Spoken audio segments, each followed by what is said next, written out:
सुरेश बाबू चले आइए और वहाँ कोई पूछे वाला ना हो। हम भू माफिया के खिलाफ कार्रवाई कर रहे थे, इसलिए हमारा सूची रद्द कर दिया गया। मुजफ्फरपुर के लोग जानते हैं, इस इलाके के बच्चा जानता है। नमस्कार, मैं पूजा प्रिया और आप देख रहे हैं लाइव स्ट्रीम।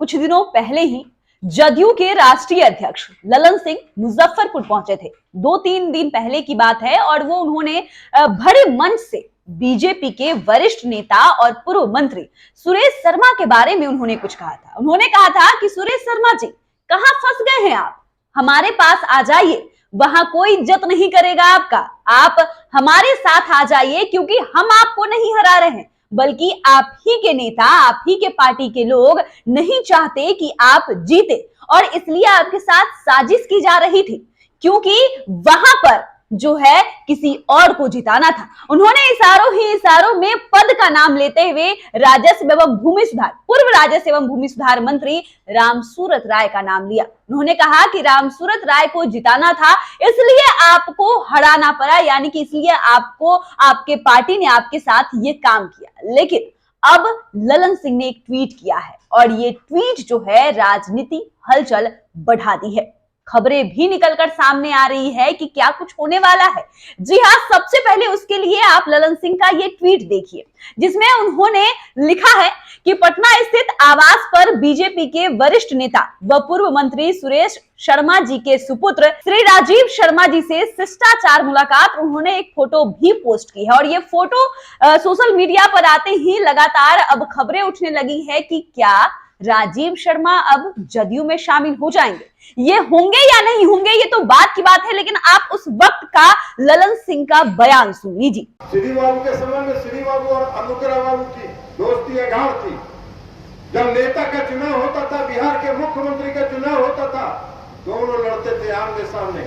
श्री बाबू के खिलाफ अनुग्रह बाबू चुनाव लड़ते थे और जैसे ही श्री बाबू चुनाव जीतते थे, अनुग्रह बाबू को बुला के कहते थे, अब मित्र पूरे मंत्रिमंडल का सूची आप तैयार करो, आप और हम मिलकर सरकार चलाएंगे। और श्री बाबू और अनुग्रह बाबू की जोड़ी ने बिहार में लगातार सरकार चलाने का काम किया। तो ये उस समय का संस्कार, ये उस समय का राजनीतिक संस्कार था, जिस संस्कार की लोग बात करते हैं। आज के लोग क्या करते हैं?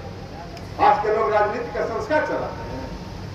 आज के लोग राजनीति का संस्कार चलाते हैं। आज के लोग षड्यंत्र करते हैं।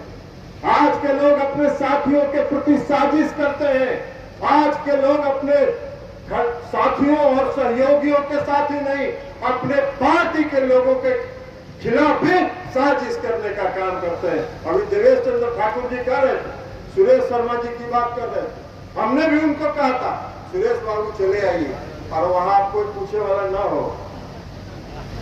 और एक षड्यंत्र करके तो आपको तो चुनाव हरवा ही दिया वही लोग। हम लोग नहीं, कोई दूसरा नहीं हराया आपको आपके ही पार्टी के लोगों ने षड्यंत्र करके चुनाव हरवाया और किसको जितवाने के लिए मंत्री किसको बनवाया? राजस्व मंत्री बनवाया।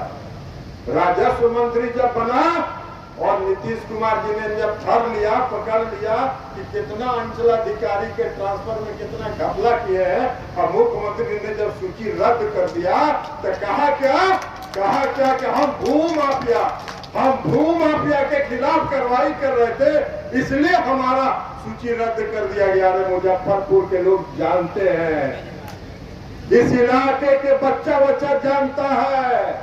सबसे बड़ा इस इलाके का भू माफिया कौन है? सबसे बड़ा भू माफिया आप हैं। इसलिए सब जानता है बच्चा लोग, तो उनको बनाने के लिए।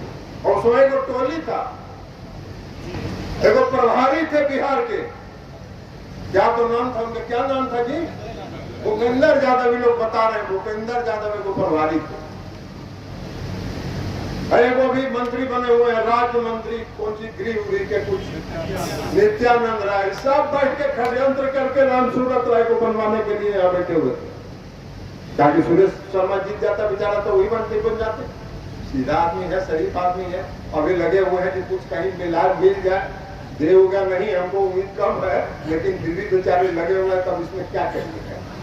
इसलिए ये सब षड्यंत्रकारी लोगों के का कतल इसके साथ में हम आपको ये कहेंगे कि जरा सचेत रहिएगा इन लोगों से सचेत रहिएगा।